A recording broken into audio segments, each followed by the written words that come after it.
In some of our recent videos, you guys have been asking, Layla, what are the best systems you're using in your business that you couldn't do without? well, in this video, I want to dive deep into one of those processes in our business that I just could not do without, which is our customer support process. In this video, I'm going to talk through the steps that you need to go through in order to create a customer support ticketing workflow that you can apply to any product, service, productized service, or information business if you are looking to have this area of your organization be a little bit more organized. Now I know what you're thinking. Shit, Layla, the last thing I want to talk about here is customer support workflows. Tell me something sexy about sales or marketing. I know. But even though customer support is not the most thrilling, and in an ideal world, we wouldn't need it because we're so proactive, there never is an issue that needs to be supported. We live in the real world where shit happens, and we need to be able to navigate those issues as smoothly as possible when our customers or clients are facing a challenge. So with that, let's just focus our attention here and let's start building out a customer support workflow. Step one in this journey, as you might have gathered by the name of this channel,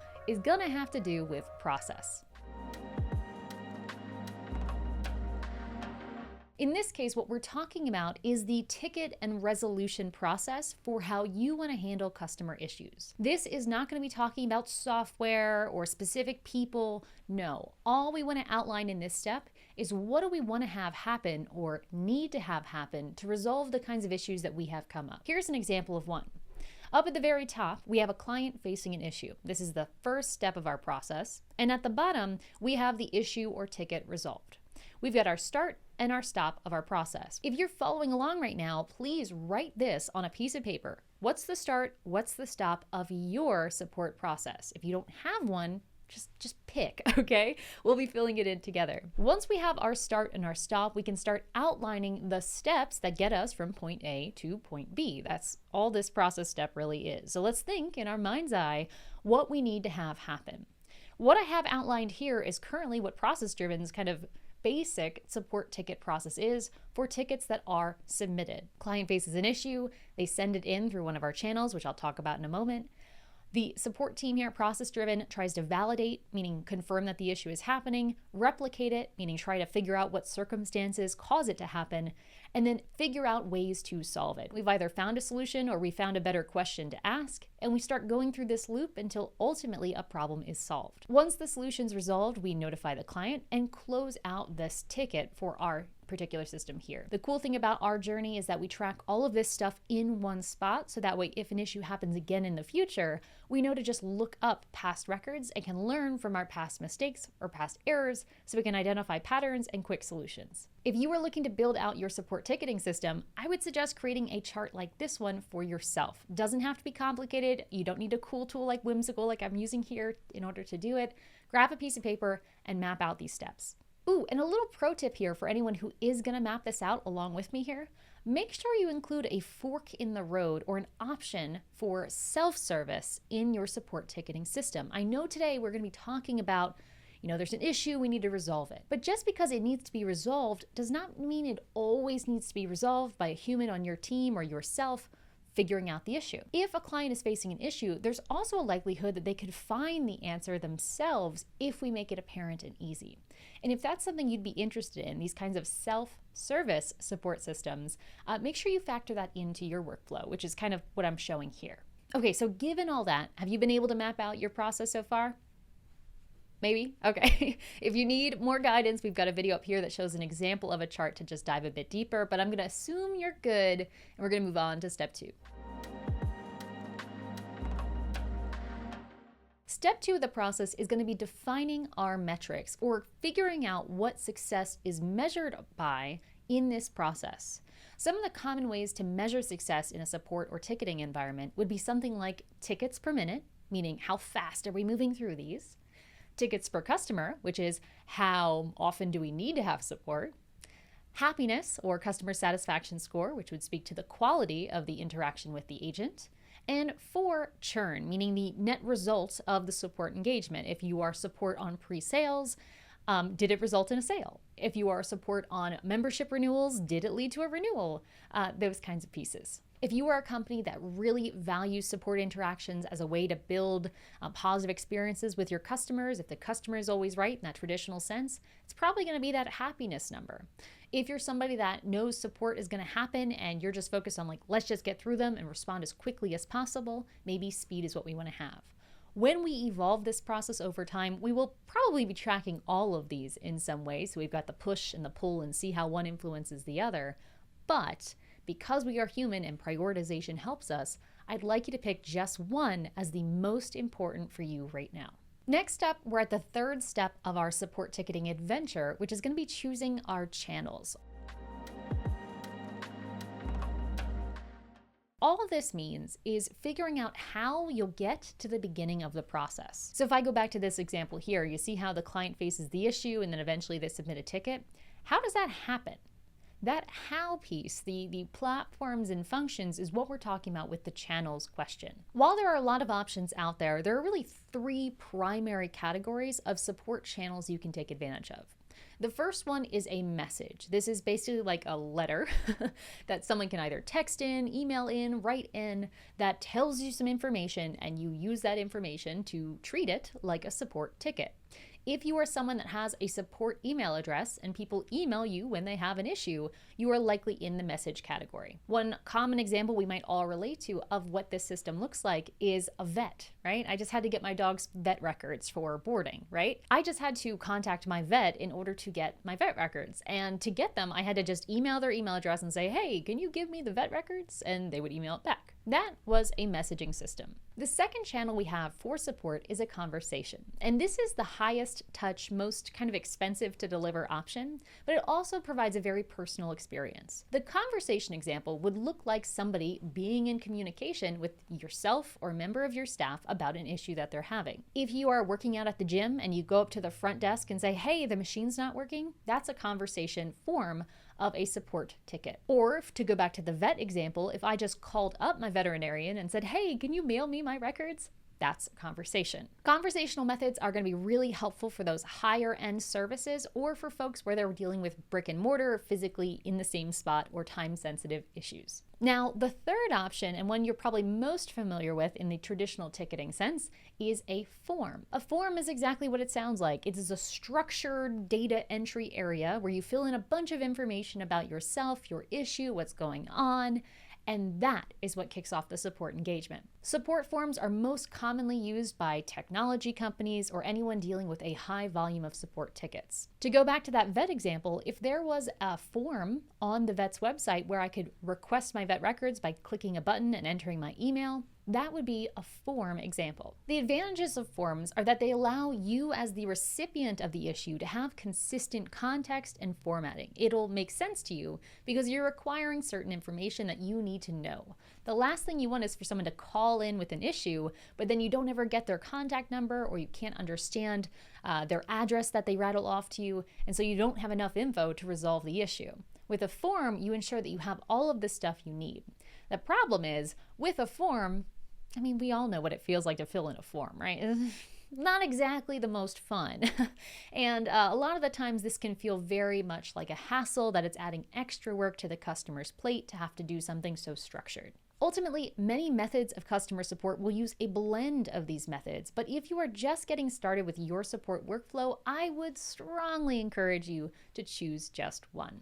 Finally, we have arrived at step 4. Now that we know our process, our metrics, and our channels we need to use, let's find some spot to bring all this together so we don't have to just memorize it and our clients know where they can actually reach out to us. What this usually looks like for folks is picking a piece of software or some kind of spot to put all this information. Now, while there are so many options available to us for this particular step, there are really 5 broader categories that I'm just going to talk through briefly so you can find one that works for you. Just keep in mind what I'm about to list off are some examples of some great tools you can use for each category of software. But these are by no means the only tools you can use, and please feel free and empowered to find the right tool for you. If you need help, have questions, drop a comment below. But let's talk through the 5 categories we have to shop through, which might be the best fit based on your needs from the 3 steps above, and unfortunately, more likely, your budget for this function. The budget for a software company that's dealing with 10,000 tickets a day is probably going to be a little different than you and I, who might have one support ticket a day or month or whatever it might be. The 5 categories we have to choose from are communication platforms, ticketing platforms, spreadsheets/databases, work management software, and analog. Those are our 5 categories, and I know they're all very broad, but they can all do the job. And so I just want to present these to you so you can find the one that feels like the best fit for your workflow. The first category, communication platform, refers to platforms and software that are primarily used and developed for making communication easy. The most obvious example of a communication platform would be Gmail, okay? Like the email address you always use. Create an email address and use that as your channel, use that as your program. Put all of this process stuff, all of your templates and workflows, whatever, into email templates. That would be the easiest path forward. Now, of course, email tends to be a pretty personal experience. So if you want to level up from this and go beyond just an email address for support and have a bit more of a powerful feature set, you also could look at a tool like Missive in this communication category. Missive is a tool that allows you to do email as well as some social media platform messaging, all kind of connected together. And it could be a nice like level up from a basic inbox. Plus, it's collaborative, so team users are probably going to find this to be the better communication platform. If you'd like to learn a little bit more about Google Groups versus Missive and kind of the ways to set that up for a group inbox, I do have a video on that up here. Both are going to be free to try, so good option for anyone getting started. Oh, and just to be clear, not sponsored by Missive for this video. We do use it here, and I do really love it, but this is not a sponsored video. But anyway, that brings me to category number 2, which is a ticketing platform. A ticketing platform or support desk platform is a tool that is purpose-built for the process we're talking about of managing support tickets. The biggest players in this space that many of you will probably know of are Zendesk, Intercom, and Help Scout. Help Scout tends to skew a little bit more smaller business, so for folks who are considering this option who are, the smaller teams that we typically talk with on this channel, you're probably going to find that the strongest of the 3 just because of that price limitation. If you have a larger budget though, Intercom, Zendesk, awesome options, particularly at scale. If you are going to go this ticketing platform route, you're going to get a lot of cool features that you would not have if you just used an email inbox, things like timers for how long you take to answer a ticket. You might have support, FAQ, help docs you can create right inside the tool, some really cool stuff. But for most of us who don't have a support staff, it can be a little bit annoying to have your inbox for one thing, your ticketing system for another, your task tool for another. And so I would say this ticketing platform approach is going to be best for folks who have a little bit higher volume or just need a little bit more structure. Now, speaking of structure, let's transition to our third category, which is a spreadsheet or database. For this category, what I'm really talking about are spreadsheets, right? Excel, Sheets, Smartsheet, all those things that we all know and love. That's what you could use for your ticketing system. Now, many of you already know what a spreadsheet is like, and so you know what some of the downsides are. It's not particularly pretty, can be a little bit hard to manage, and not the easiest to get information in and out of. If you want a spreadsheet but on steroids, tools like Coda or Airtable could be a nice level up for someone who wants to stay in this arena. However, everything in this category really focuses on managing data, and because data is not necessarily the same as a support ticket, you are going to need to take a little time to get these tools calibrated if you want to make these work like our ticketing systems from before. If you are someone that's already using some of these spreadsheet options, this could be a really nice entry point that could be even easier than the email option if you are someone that is using a channel of communication that does not rely on email, okay? If you're using email, might be a little challenging to go from email to a spreadsheet back to email. However, if you're using something that's not email, such as you're in person and someone's just coming to talk to you, having this spreadsheet to track issues could be perfectly ample. But in a nutshell, that's category 3. Now that brings us to category 4, which is kind of like a hybrid of everything we've talked about so far, and this is a work management software. Work management software, that category is one that we talk about a lot on this channel because I find it to be kind of like the multi-tool that is just perfect for the small teams in the sub 100 employees bracket that we typically talk to here. A work management tool combines a database like Airtable or Coda and a task list in tools like Asana and Trello and kind of puts it all in one spot. Because there are more powerful features than what you'd see in an email inbox, and you can add integrations or third-party connections, you can kind of create a little mini ticketing system inside these work management tools. And because they are tools that can do so many things, we don't have the same friction we have with the support ticketing system. I know that was a lot of words, but just picture this, right? Ticketing systems, you got to go into multiple tools to find it. If you have one work management software and it's your multi-tool that your team is logging into every day, having your support tickets inside that tool, pretty easy to keep track of, hard to miss. It's right there when you go into your work for the day. Two such tools in this category that we talk a lot about here on the channel are SmartSuite and ClickUp. I'd say ClickUp is the strong choice if you're looking for something flexible, maybe a little bit more of an agile workflow around your ticketing system, great for tech companies and so on. If you're looking for something a bit more structured, a little bit more rigid, more data-oriented, you might want to give SmartSuite a shot. We do have a video comparing them in greater detail up above, but really anything in this work management arena will be a really strong choice if you'd like to have everything all in one spot. However, I am not quite done yet. There is one final category we have in terms of our program for putting all this stuff into, and that is analog. All analog is referring to is something like what you see over here. It's a whiteboard where when an issue comes up or a ticket or whatever, I write it on.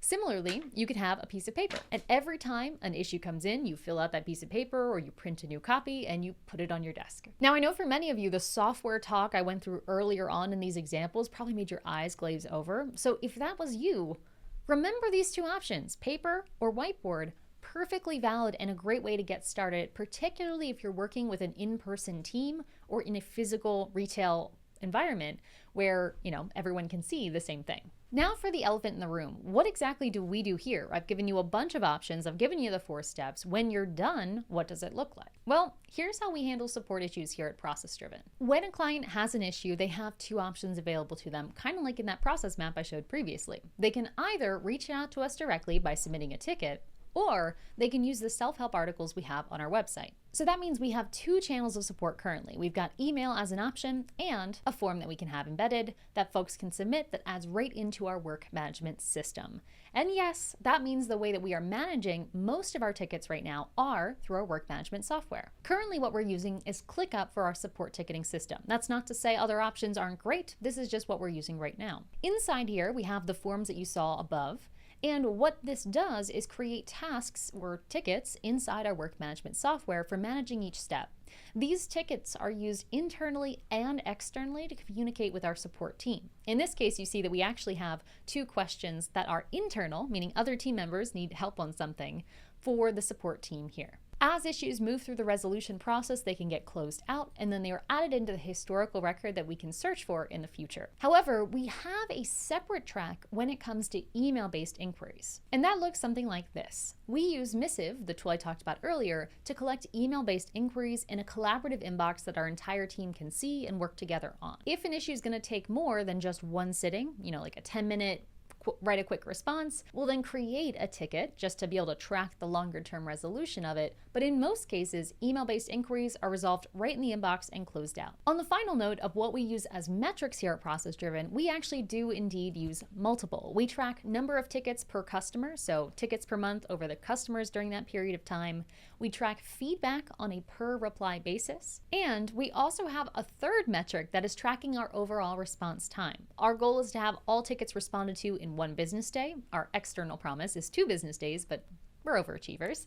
And so if something takes more than 24 hours to be resolved, we'll have a flag go on the file or on the task, and that'll track in to our weekly key metrics tracker. But I should say, when I first started, our process was much simpler. It was 1 email inbox. Honestly, we had no metrics other than, is there anything in the inbox? And we were just kind of figuring things out. But now, having done it for a few years, this is what our process looks like today. The result of kind of building out this process and defining it, and the result I'm hoping you get by going through these 4 steps, is that you have a clearer sense of what support should look like at your company. You have a way to track what's going wrong so you can see the patterns and identify ways to make things better in the future. And you have measurable goals to reward people or to encourage people to actually achieve, so you know whether your support is just there or actually serving its purpose. And of course, all of this is just around one process in your business, one little tiny thing that you can clean up. So if you have other areas of your business that are kind of poopy and you think that they could be cleaned up a little bit by applying the same methodology,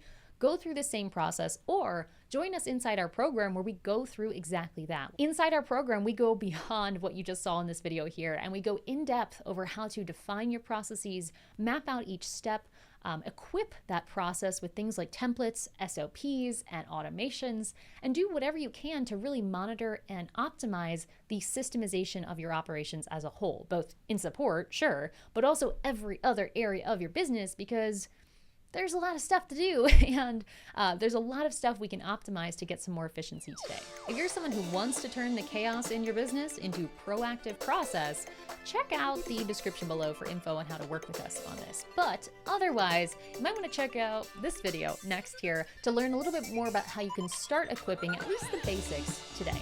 Thanks so much for watching, guys, and until next time, enjoy the process.